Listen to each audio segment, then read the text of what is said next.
Hello friends, welcome to all. आज मैं आपके लिए जो वीडियो लेकर आ रहा हूँ, देखिए 5 बड़े शेयर्स यहाँ पे बहुत बड़ा खतरा इनके लिए सामने आ रहा है। अब आप कहोगे ऐसा क्या खतरा आ गया?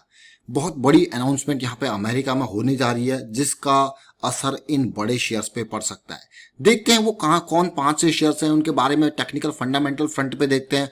और आगे बढ़ने से पहले मैं आपको बता दूं, अगर आपने अब तक चैनल को सब्सक्राइब नहीं किया तो जल्दी से सब्सक्राइब कर ले, बेल आइकन को प्रेस कर ले, जिससे आपको नोटिफिकेशन आती रहेगी। साथ में टेक्निकल एनालिसिस अगर आपको सीखना है तो भैया उसमें बहुत सारी चीजें हैं, तो जल्दी से ज्वाइन कीजिए, स्किप मत कीजिए, क्योंकि टेक्निकल एनालिसिस आपके लिए बहुत इंपॉर्टेंट पॉइंट है, जिसके जरिए आपको ये पता लगता है कि कब स्टॉक अप ट्रेंड में है, कब वो डाउन ट्रेंड में है, कब आपका ट्रेंड रिवर्स हो रहा है, कहाँ मैं स्टॉप लॉस लगाऊं, कब एंट्री करूं। ये सारी चीजें आपको आनी चाहिए और आप अपनी डिसीजन मेकिंग की अंडरस्टैंडिंग होनी चाहिए। उसके बेसिस इसको लर्न करोगे, सीखोगे, प्रैक्टिस करोगे, तभी आप जो है ये डिसीजन बना पाओगे। अब बात करते हैं इस बड़ी खबर के ऊपर, बड़े खतरे के ऊपर जो मैं आपको दिखा रहा था। जरा देखिए, आईटी सेक्टर के बड़े बड़े स्टॉक्स यानी कि टीसीएस, इन्फोसिस, विप्रो, टेक महिंद्रा, एचसीएल टेक्नोलॉजीज, ये बड़े 5 शेयर्स हैं। और इन 5 शेयर्स में जो बड़ी न्यूज निकल के आ रही है, जरा उस पर नजर डालिए। डोनाल्ड ट्रंप क्या कह रहे हैं? Donald Trump considering suspending H1B other visas. जरा सोचिए, उन लोगों से पूछिए जो H1B वाले लोग हैं। तो ये बहुत बड़ा खतरा मुझे लग रहा है इस तरीके से अभी, और कब ये डिसीजन हो जाए पता नहीं लगेगा। ये बहुत सारे एम्प्लॉयमेंट वीजा को सस्पेंड करने वाले हैं, तो इसका मतलब आईटी सेक्टर पे तलवार लटक रही है, क्योंकि अमेरिका में बहुत सारी कंपनीज इंडिया की ऑपरेट करती हैं और बहुत सारे इंडियन जो हैं जिनका अभी ग्रीन कार्ड वहाँ पे नहीं बना होगा, वो सब H1B पे ही वहाँ पे काम करते हैं। अगर इस तरीके से यहाँ पे, क्योंकि जिस तरीके से सिचुएशन अभी है और H1B को ये यहाँ पे कैंसिल कर देते हैं, सस्पेंड कर देते हैं, तो सारे लोगों को वापस इंडिया आना पड़ेगा। सोचिए इन कंपनीज के लिए कितनी बड़ी मुसीबत है, कितनी जल्दी ये यहाँ पे लोगों को हायर कर पाएंगे, नए लोगों को, क्योंकि ऑलरेडी कंपनीज ने अभी सेटअप बना रखा है। 2-3 साल का जो H1 वीजा का टाइम 3 साल का होता है, तो उसके बेसिस पे हर कंपनी की अपनी स्ट्रैटेजीज होती है। उन्होंने उन लोगों को भेज रखा है वहां पे ताकि एटलीस्ट इतने टाइम फ्रेम तक वो काम कर पाए। सोचिए जरा, दिस इज टोटली, मैं कहूँगा एक काइंड ऑफ बहुत बड़ा इशू इन कंपनीज के लिए हो जाएगा, क्योंकि अभी ऑलरेडी कंपनीज के पास रिसोर्सेज की कमी है। और इस चक्कर में यहाँ पे अभी जो बीमारी फैली है, इसके चक्कर में यहाँ पे कंपनीज ऑलरेडी बहुत पेन की सिचुएशन में है। लोग घर से काम जरूर कर रहे हैं, बट सोचिए जरा कि किस तरीके से वहां से डायरेक्टली अगर कहा दिया जाएगा कि भैया जाओ, तो कितना कठिन, कितना मुश्किल काम हो जाएगा यहाँ पे।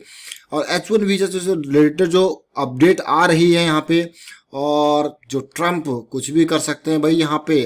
तो यही नहीं, यही बड़ी आईटी कंपनी जो लिस्टेड है वही नहीं, उसके अलावा भी बहुत सारी कंपनीज और हैं जो H1 वीजा के थ्रू यहाँ पे एम्प्लॉयज को इंडिया से अमेरिका लेके जाते हैं।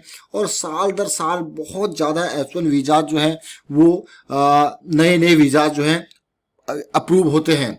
तो सोचिए जरा, मुझे तो बहुत बड़ा झटका लग रहा है ये, अगर H1 वीजा को इस तरीके से सस्पेंड कर दिया जाएगा। अगर सस्पेंड कर दिया जाएगा जो एग्जिस्टिंग वीजाज हैं, तब तो बड़ी प्रॉब्लम इन लोगों के लिए होगी। बट एक चीज अगर देखा जाए अभी के टाइम पे, जैसे कि कंपनीज वर्क फ्रॉम होम ही करवा रही हैं, तो वे जो वर्क फ्रॉम होम वहां से चल रहा था यूएस से, वो बंदा इंडिया आके भी कर सकता है। तो कई सारी चीजें हैं, कुछ पॉजिटिव हैं तो कुछ नेगेटिव है। बट जैसे जैसे वीजा रिजॉल्व होंगी तो फिर अमेरिका चाहेगा यार H1 वीजा जो मैंने यहाँ पे सस्पेंड किया था, अब मैं इसका काउंट ही गिरा देता हूँ। तो कई चीजें आगे हो सकती हैं जिसके असर जो है वो इन स्टॉक्स पे सीधे सीधे पड़ सकते हैं। अब ये रिपोर्ट जो है H1 वीजा वाली रिपोर्ट, ये रिपोर्ट तो बड़ी खतरनाक है। अब आप देखोगे कि कब से फ्रीज होने वाले हैं, ये बात तो कही जा रही है, कब ये चीजें निकल के आएगी। अभी लास्ट वीक जैसे मैंने आपको बताया कि जो डोनाल्ड ट्रंप ने कहा थे, और वो भैया कुछ भी कर सकते हैं। आपने देखा होगा ट्रंप जी कुछ भी कभी भी डिसीजन आ जाता है, कभी यूएन से रिलेटेड या फिर WHO से रिलेटेड, सीधा फंडिंग कैंसिल, बोले भाई हम तो छोड़ रहे हैं WHO। देखिए कुछ भी यहाँ पे कर सकते हैं, इसीलिए ये बड़ी बात है H1B वीजा से रिलेटेड। इसका अगर वीजा फ्रीज होता है तो प्रॉब्लम आएगी। अब देखते हैं, स्टॉक्स को देखते हैं एक एक करके। इन 5 स्टॉक्स की जिनकी बात करी थी हमने, उनके पे नजर डालते हैं।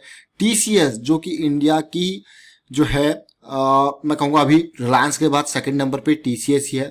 7 लाख करोड़ का मार्केट कैपिटलाइजेशन है, 2000 के आसपास का प्राइस है कंपनी का। और अगर आप देखोगे रिसेंटली बड़ी गिरावट जरूर आई थी और 1500 के लेवल के आसपास शेयर आया था, उसके बाद तेजी जरूर देखने को मिली है। बट स्टिल अगर H1B कैंसिल होता है या सस्पेंड होता है तो बड़ी प्रॉब्लम इस शेयर को भी झेलनी पड़ेगी, क्योंकि एक रेवेन्यू का बहुत बड़ा हिस्सा TCS का भी अमेरिका से आता है। TCS के अगर मैं डिटेल में जाऊं, यहाँ पे आपको जरा देखें TCS की डिटेल। टेक्निकल फ्रंट पे TCS क्या कहता है। अब TCS को टेक्निकली देखते हैं, फिर इन्फोसिस एंड ऑल को भी देखेंगे। अब देखिए TCS को टेक्निकली अगर आप देखते हो वीकली बेसिस पे जो सिचुएशन बन रही है वो एक करेक्शन की डिमांड मुझे लग रही है।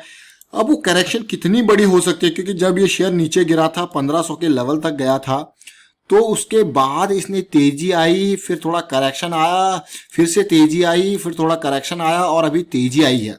अब एक करेक्शन की रिक्वायरमेंट है और यही चीज देखिए करेक्शन की बड़ी रिक्वायरमेंट मुझे लग रही है। ज्यादा नहीं तो एटलीस्ट 100-150 रुपए के आसपास की करेक्शन होनी चाहिए। और अभी फिलहाल आपके पास 1880 के 1890 के आसपास एक स्ट्रॉन्ग सपोर्ट अवेलेबल है। और उसके बाद देखते हैं कितना यहाँ पे शेयर में गिरावट आती है। अब देखते हैं अगले शेयर की तरफ जो हमारे पास है इन्फोसिस।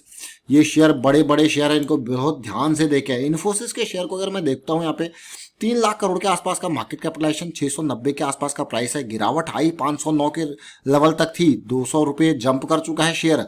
और अब टेक्निकल फ्रंट पे इस शेयर को देखते हैं, जरा समझने की कोशिश करते हैं क्या कुछ यहाँ पे चल रहा है वीकली चार्ट्स में। इन्फोसिस यानी कि इन्फी जिसको कहा जाता है,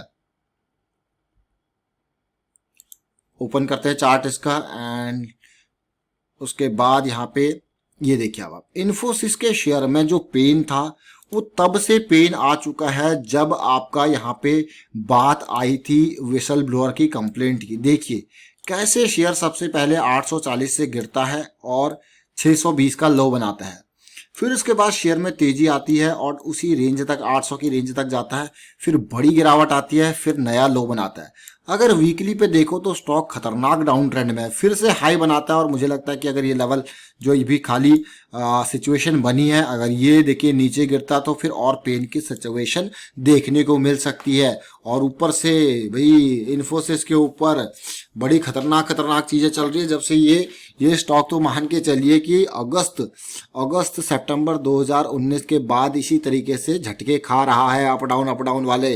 अब बात करते हैं यहाँ पे विप्रो की। विप्रो के शेयर को अगर आप देखोगे तो आपको प्राइस कम लगेगा, लेकिन टेक्निकल फ्रंट पे हम देखें तो शेयर ने बहुत ही बड़ी गिरावट की मार झेली है, बहुत बड़ी गिरावट की मार झेली है। और ये शेयर मान के चलिए कि 300 रुपए के लेवल से लगातार गिर रहा है। देखिए ये जैसे इसने ये लो तोड़ा तो किस तरीके से सिचुएशन बनी, फिर देखिए थोड़ा सा रिकवरी की कोशिश जरूर की लेकिन कोई उम्मीद की किरण नहीं। उसके बाद देखिए कहाँ पहुंच गया, 160 रुपए के लेवल तक विप्रो का शेयर गया था। तेजी करेक्शन तेजी, अब जो है करेक्शन की बारी है। ये करेक्शन 180 से ऊपर ही रहे तो ज़्यादा बेटर सिचुएशन रहेगी। तो जो ये करेक्शन रिजॉल्व होगा आपको एंट्री का मौका जरूर मिलेगा। बट अभी भैया यूएस वीजा का क्या चक्कर रहता है, उसके ऊपर कितना झटका इन कंपनीज को लगता है वो इंपॉर्टेंट है। विप्रो के बाद जरा टेक महिंद्रा के शेयर को भी देख लेते हैं एक नज़र। टेक महिंद्रा के शेयर को वीकली चार्ट्स पे जब मैं देख रहा हूं तो भाई यहाँ पे मुझे बहुत ही बड़े पेन की सिचुएशन लग रही है। जो प्राइस जहां से रिजेक्ट होना था प्राइस वहीं से 3 बार रिजेक्ट हुआ, जो कि 840 का लेवल था। 840 का ये पीक लेवल बहुत ही खतरनाक लेवल मैं इसको कहूंगा। 1, 2 और 3rd टाइम प्राइस वहीं से रिजेक्ट हुआ और उसके बाद तो ऐसा गिरा आप देखिए सीधे 840 से 460 के लेवल तक ये शेयर आया। मजबूती जरूर आपको दिख रही होगी लेकिन मुझे इतनी मजबूती यहाँ पे देखने को नहीं मिल रही है। और मुझे ऐसा लग रहा है कि शेयर में तेजी आई, करेक्शन आया, तेजी जरूर आई। अब ये तेजी इतनी जबरदस्त नहीं थी और अगला करेक्शन का रिक्वायरमेंट अगर इन लेवल्स को तोड़ता है ये 500 के लेवल को तो फिर पेन की सिचुएशन और आ जाएगी। फिर 460 का लेवल है तो कुछ हद तक कंसोलिडेशन यहाँ पे रिक्वायर्ड होगी आगे बढ़ने के लिए। फिलहाल अपने वीकली पे 20 EMA से शेयर नीचे धकेल दिया गया है। HCL टेक्नोलॉजीज को भी एक नज़र देख लेते हैं कि क्या कुछ यहाँ पे चल रहा है। HCL टेक्नोलॉजीज देखते हैं वीकली चार्ट पे क्या कुछ यहाँ पे चल रहा है। वीकली जनरली फॉलो किया जाता है लॉन्ग टर्म इन्वेस्टर के द्वारा वीकली और मंथली। शेयर 620 के लेवल तक जरूर गया था, काफ़ी इंपॉर्टेंट ये लेवल था। और उसके बाद आप देखिए कि किस तरीके से सिचुएशन बनी, 370 पे आ गया था एकदम गिरावट में, लेकिन उसके बाद रिकवरी काफ़ी इंपॉर्टेंट यहाँ पे हुई। तेजी और एक फ्लैट काइंड ऑफ करेक्शन, तेजी फिर से करेक्शन, तेजी और अब बारी है करेक्शन की। ऐसा लग रहा है कि भाई करेक्शन जरूर चाहिए, चाहे वो 40-50 रुपए की क्यों ना हो। तो ये हमने यहाँ पे आईटी सेक्टर के सारे स्टॉक्स को कवर करने की कोशिश करी जिसमें TCS, इन्फोसिस, HCL, विप्रो और टेक महिंद्रा मेजर स्टॉक्स थे। और उम्मीद करते हैं कि थोड़ा पॉजिटिव ही न्यूज आए और H1 वीजा सस्पेंड ना हो। ऑल्दो अगर आप देखोगे करंट लेवल पे तो इंटरनेशनल फ्लाइट्स ऑलरेडी कैंसिल्ड है, बट जो लोग वहां पे काम कर रहे हैं अगर उनका वीजा सस्पेंड होगा तो उनको वापस भेजा जाएगा। ये बड़ी खतरनाक सिचुएशन एम्प्लॉयज के लिए भी रहेगी और कंपनीज के लिए भी। वाइंड अप करता हूँ यहाँ पे वीडियो को। उम्मीद करता हूँ वीडियो आपको अच्छा लगा तो शेयर जरूर कीजिए, लाइक कीजिए, चैनल सब्सक्राइब नहीं करते सब्सक्राइब कर ले, बेल आइकन को प्रेस कर ले जिससे आपको नोटिफिकेशन आती रहेगी। Thank you for watching the video.